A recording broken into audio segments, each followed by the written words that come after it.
अमन का काम अच्छा चल रहा था, लेकिन उसकी सारी कमाई का बड़ा हिस्सा मनोज की दुकान से सामान खरीदने में ही चला जाता।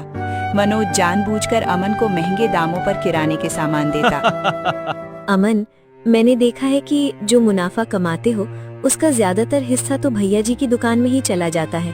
हम सब्जियां, मसाले, आटा और भी कई सारी चीजें उससे खरीदते हैं और वो हमें जानबूझकर महंगा सामान देते हैं। क्या करूं उर्मिला, गांव में एक ही किराना दुकान है, सब लोग वहीं से खरीदते हैं, मजबूरी है। तो क्या हुआ, तुम एक साइकिल ले लो, पास के कस्बे की मंडी में जाकर कुछ दिन का सामान एक साथ खरीद लाओ, वहाँ सस्ता और अच्छा सामान मिलेगा। फिर तो हमें भैया जी की मनमानी नहीं सहनी पड़ेगी। ये तो अच्छा विचार है उर्मिला, तुमने मेरी आंखें खोल दी।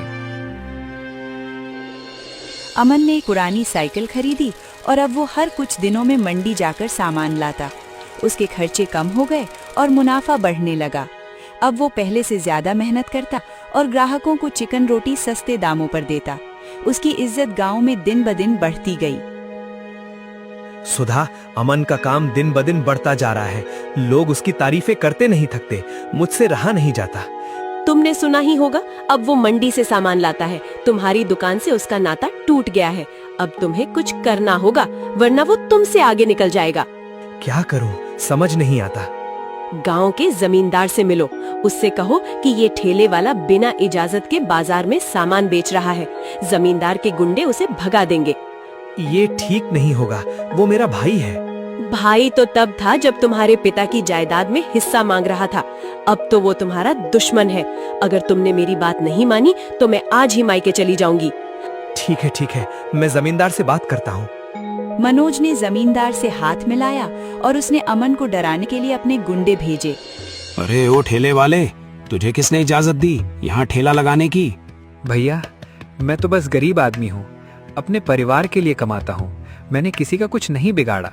चुप, ये गैर कानूनी है और इसीलिए आज तक गांव में किसी ने ठेला नहीं लगाया। क्या तुझे पता नहीं है? तुझे जेल हो सकती है। उठा अपना ठेला और भाग जा यहाँ से। भैया, मैंने कुछ गलत नहीं किया, कृपया ऐसा मत करो। तभी गांव के मुखिया वहां आ गए। वो रोज अमन के ठेले से चिकन रोटी खाते थे और अमन की मेहनत को बहुत सम्मान देते थे। यहाँ क्या हो रहा है? कौन है तुम लोग? मुखिया जी, हम तो बस इसे बता रहे थे कि बिना इजाजत ठेला नहीं लगा सकते।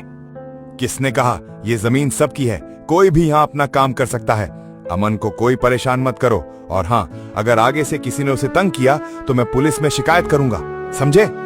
जी मुखिया जी, माफ कीजिए, हम चले जाते हैं। वो गुंडे वहाँ से भाग जाते हैं। मुखिया जी, आपने मेरी इज्जत बचा ली, मेरा घर बचा लिया, मैं आपका एहसान कभी नहीं भूलूंगा। अमन, तुम्हारी मेहनत देखकर ही मैं तुम्हारी मदद कर रहा हूँ। तुम्हारी चिकन रोटी गांव में सबसे अच्छी है। तुम सुबह जल्दी उठकर मंडी से सामान खरीदते हो ताकि गांव के लोगों को सस्ते दाम में अच्छी और स्वादिष्ट चिकन रोटी खाने मिले। बस ऐसे ही मेहनत करते रहो, भगवान तुम्हारा साथ देंगे। मनोज को ये बात पता चली तो वो और जल गया, लेकिन अब उसके पास कोई रास्ता नहीं बचा था। उसकी लाचारी और लालच दोनों बढ़ती गई। कुछ दिन बाद गांव में जबरदस्त तूफान और बारिश आई। रात घनी होती जा रही थी, बिजली चमक रही थी और हवा बहुत तेज थी। उसी रात एक बूढ़ा आदमी गांव में मदद के लिए यहाँ वहाँ भटक रहा था। वो गांव की मुख्य सड़क से चल रहा था, जहाँ मनोज की किराने की दुकान लगती थी। वो पूरी तरह भीगा हुआ था और कांप रहा था। वो सबसे पहले मनोज की दुकान के पास पहुंचा, जहाँ मनोज देर रात तक हिसाब कर रहा था। बेटा, थोड़ी मदद कर दो, मैं बहुत दूर से आया हूँ। रास्ते में कुछ चोरों ने मुझे लूट लिया।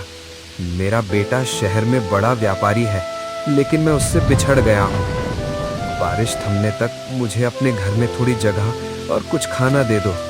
जैसे ही मेरा बेटा मुझे ढूंढ लेगा, मैं तुम्हें सारे पैसे दे दूंगा। क्या कहानी सुना रहा है बूढ़े? मैंने अपना घर धर्मशाला नहीं बनाया है जो कोई भी आ जाए और रहने लगे। तू तो वैसे भी कपड़ों से बिल्कुल भिखारी लग रहा है, चल भाग यहाँ से। बेटा, मैं भिखारी नहीं हूँ, मैं सच कह रहा हूँ, मेरी मदद कर दो, भगवान तुम्हारा भला करेगा। भगवान का नाम मत ले, मुझे नहीं चाहिए कोई भला, चल निकल यहाँ से, वरना मैं कुत्ते छोड़ दूंगा। बूढ़ा आदमी मनोज की दुकान से निराश होकर आगे बढ़ा। बारिश अब और तेज हो चुकी थी। वो कांपते हुए अमन के ठेले के पास पहुंचा, जहां अमन अभी ठेला बंद कर रहा था। बेटा, थोड़ी मदद कर दो, मैं बहुत थक गया हूँ। बारिश में कहीं जाने की जगह नहीं है। क्या तुम मुझे अपने घर में एक रात के लिए पनाह दे सकते हो? बाबा, आप बहुत भीग गए हैं, कांप रहे हैं। आप ऐसे ही बारिश में घूमेंगे तो बीमार हो जाओगे। चलिए मेरे साथ चलिए। मेरा घर छोटा है लेकिन आपके लिए जगह निकाल लेंगे। सच में? तुम मुझे अपने घर ले चलोगे? बाबा, मुसीबत में इंसान की मदद करना ही सबसे बड़ा धर्म है। चलिए, मैं आपके लिए गरम चिकन रोटी भी बनाऊंगा। आप खाएंगे तो शरीर में गर्माहट आएगी। अमन बूढ़े आदमी को अपनी झोपड़ी ले आया। हाँ उर्मिला, जल्दी करो, बाबा को बहुत ठंड लग रही होगी। बाद में मैं चिकन रोटी बनाता हूँ।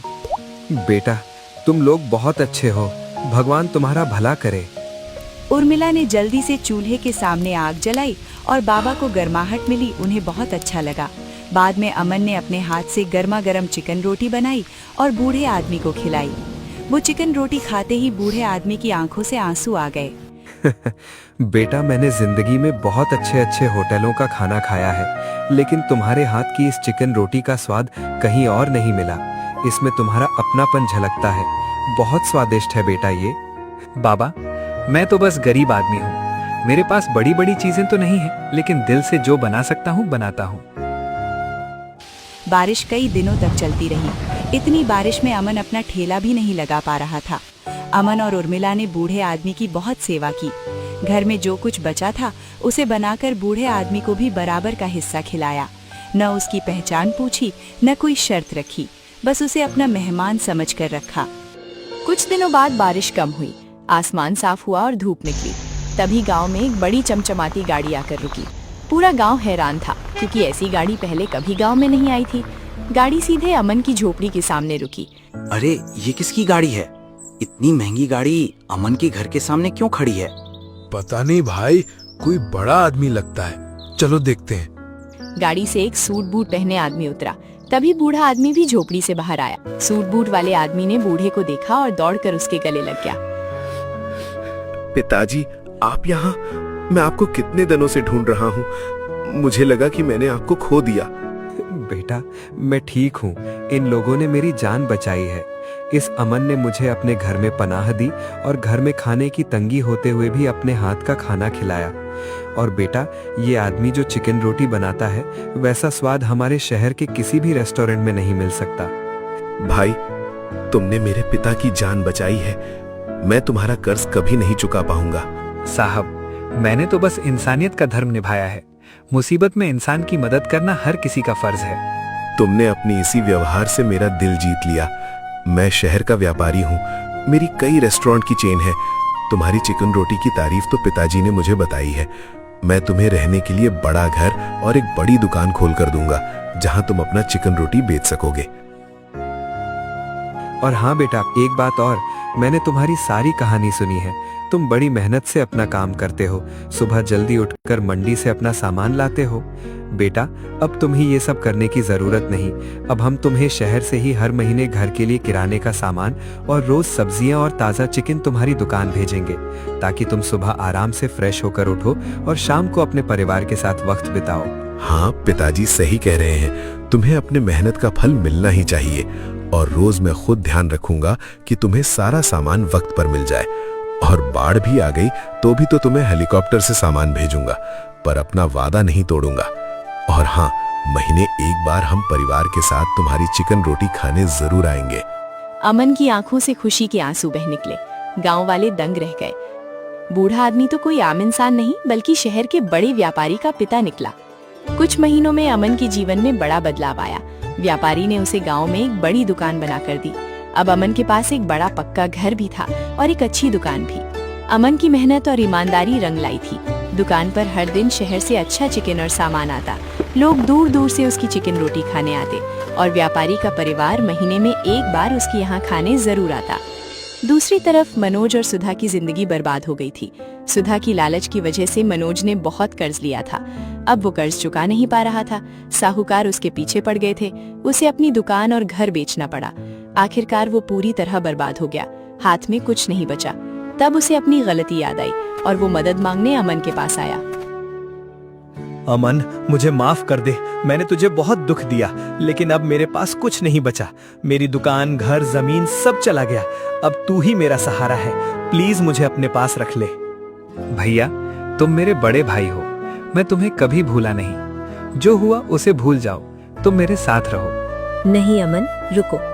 भैया जी, हम आपकी मदद करेंगे। हम आपको 2 वक्त की रोटी देंगे और रहने के लिए हमारी पुरानी झोपड़ी है। लेकिन एक शर्त है, जब तक आप मेहनत और ईमानदारी की कीमत नहीं समझेंगे, तब तक आपके सिर से लालच का भूत नहीं जाएगा। जिंदगी की ठोकरें ही इंसान को इंसानियत सिखाती है। तभी वो बूढ़ा आदमी भी वहाँ आ गया। ये तुम्हारे भाई हैं, है ना? उस दिन मैंने इनसे मदद मांगी थी तो इन्होंने मुझे भिखारी कहा था, और आज इनकी अपनी हालत खराब है।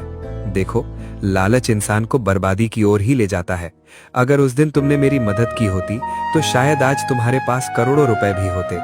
लेकिन पैसे से बढ़कर इंसान की नीयत होती है। अमन ने मुझे अपने घर पनाह दी क्योंकि वो सच्चा और ईमानदार है। देर होती है पर इंसान को अपने कर्मों का फल जरूर मिलता है। मनोज की आंखों से आंसू बहने लगे। उसने अमन से माफी मांगी और झोपड़ी में रहने लगा। अब वो भी मेहनत करना सीख गया था। अमन अपनी दुकान और घर में सच्चाई और ईमानदारी से काम करता रहा, और इस तरह उस बारिश में आए अनजान मेहमान ने अमन की किस्मत बदल दी और मनोज को उसकी ललतियों का एहसास करा दिया। तो दोस्तों, ये थी आज की कहानी। अगर अगली कहानी में अपना नाम चाहते हैं तो कमेंट में अपना नाम और शहर या गांव का नाम जरूर बताइए। मिलते हैं अगली